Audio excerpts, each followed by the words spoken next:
Some objects are just objects, but others, they're so much more. They're military hardware. They're a symbol of royal power.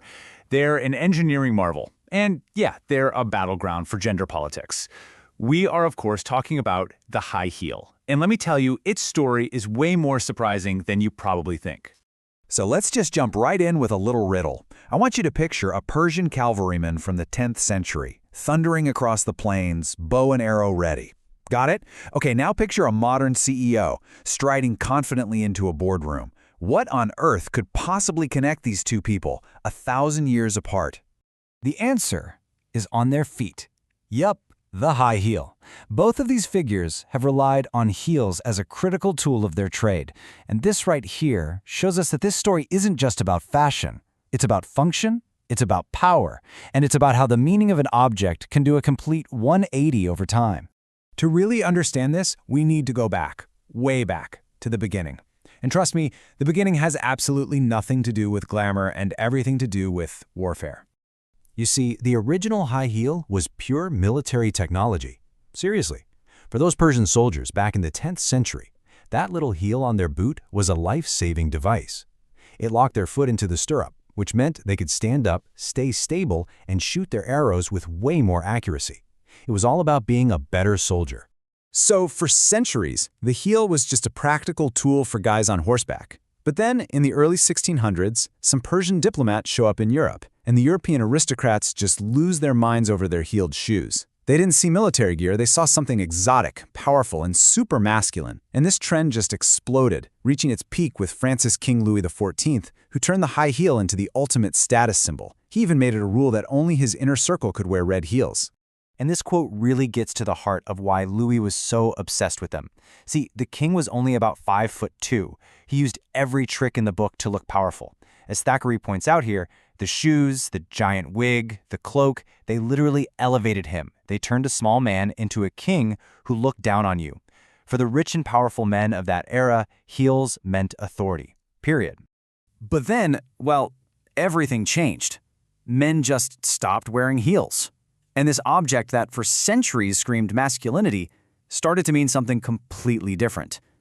So how did this great gender divide even happen? Well, this massive shift went down during the 18th century Enlightenment. A new wave of thinking about rationality and reason completely changed men's fashion.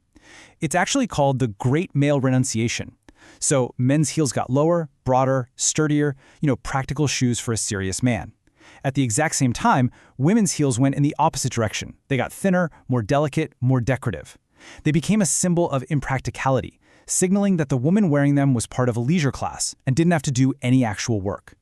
It wasn't just about gender, it was about class. But get this, here is the most fascinating twist in the whole story. Before heels were seen as feminine, women started wearing them for the exact opposite reason. Back in the 1630s, it was a trend for women to borrow from men's fashion to project power. They'd cut their hair, smoke pipes, and yep, wear heels. It was all about appropriating masculine power. Of course, as soon as heels became firmly associated with women, the critiques started rolling in. This quote from 1781 is a perfect example. This Dutch anatomist wasn't just making an observation, he was making a judgment. And this was pretty much the first shot fired in a long, long war of medical experts warning against the shoe. And believe me, he was not alone. For more than 250 years, doctors have been saying basically the same things. In the 1740s, it was all about unnatural posture. A little later, it was spinal curvature and even complications with childbirth. By the 1800s, they were linking it to backache in working women. So yeah, this whole conversation about the health risks of heels, it's not new at all. It's been going on for centuries. Now, despite all those medical warnings, the high heel didn't just fade away. Oh no. In the 20th century, it got a massive technological upgrade that gave us its most iconic and most daring form yet. This is the story of how we got the stiletto. The name pretty much says it all, right? A stiletto is a thin, sharp Italian dagger. And the shoe that took its name was only possible because of a serious engineering breakthrough. You just couldn't make a heel that thin and that strong with old-school materials. So, how did they crack this engineering puzzle? The answer came from a place you would never expect, the aerospace industry. In the 1950s, shoe designers started borrowing tech and materials that were first developed for World War II aircraft. I mean, think about the incredible stress a fighter jet has to withstand. They applied that same thinking, maximum strength, minimum weight, to a shoe. Using new stuff like plastic injection molding, they figured out how to embed a thin rod of tempered steel right down the middle of the heel. That was the absolute game changer. All of a sudden, you could have a heel as thin as a pencil that could support a person's entire body weight without snapping. It was a genuine marvel of post-war tech, taking innovation from the battlefield to the fashion runway. Now, this wasn't the work of just one genius inventor. It was more like a rapid, collaborative leap forward. You had André Perugia experimenting with internal metal supports. Then you had Salvatore Ferragamo, the legendary shoemaker to the stars, who invented the steel arch, another critical piece. But it's Roger Vivier, who was designing for Christian Dior, who gets the credit for really putting all the pieces together and unleashing the modern stiletto on the world. And once Hollywood got a hold of it, the stiletto just went supernova. When you saw it on icons like Marilyn Monroe, the shoe became this powerful, global symbol of glamour, a very specific kind of modern femininity, and of course, sexuality. So that brings us to today. And today, the high heel is just a complete paradox. It's a tool of power, and it's a source of pain. It's a symbol of freedom, and it's seen as a mark of oppression. Let's try to unpack that a little. For a lot of people, wearing heels is all about empowerment, and this quote just nails it. That click-clack sound in a hallway, that's not just noise, it's announcing your arrival. It projects confidence and authority. In an office, that's the sound of someone who means business. But, and this is a big but, that feeling of power comes at a very real physical cost.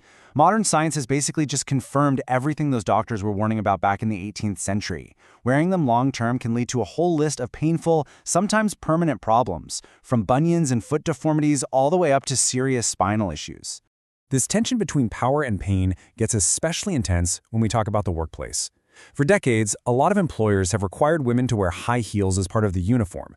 Think flight attendants, receptionists, even corporate jobs. The argument is always that it looks professional, but it's sparked this huge debate about whether that's a fair expectation or just a form of gendered control. And this feeds right into a long-running debate within feminism itself. On one side, you have the view that heels are fundamentally oppressive. They limit a woman's ability to move freely, and they contribute to objectification. But then, on the other side, a more modern view says, hey, feminism is about choice. And if a woman chooses to wear heels because they make her feel powerful and confident, then that choice is, in itself, an act of empowerment. And the meaning of the heel is still evolving. Right now, it's become this incredibly important tool for gender expression. For many trans women and non-binary people, putting on a pair of high heels can be a really powerful, validating way to express an internal identity, to connect with a femininity that maybe wasn't accessible to them before. So, what a journey, right? We've gone from a Persian battlefield to a French king's court, from a feat of aerospace engineering to a symbol of queer identity. The high heel has been a tool, a status symbol, a work of art, and a source of pain, all at the same time. It holds all these contradictions, which leaves us with just one question. After 400 years, what will the high heel stand for next? Don't forget to like and subscribe for more How Meets History.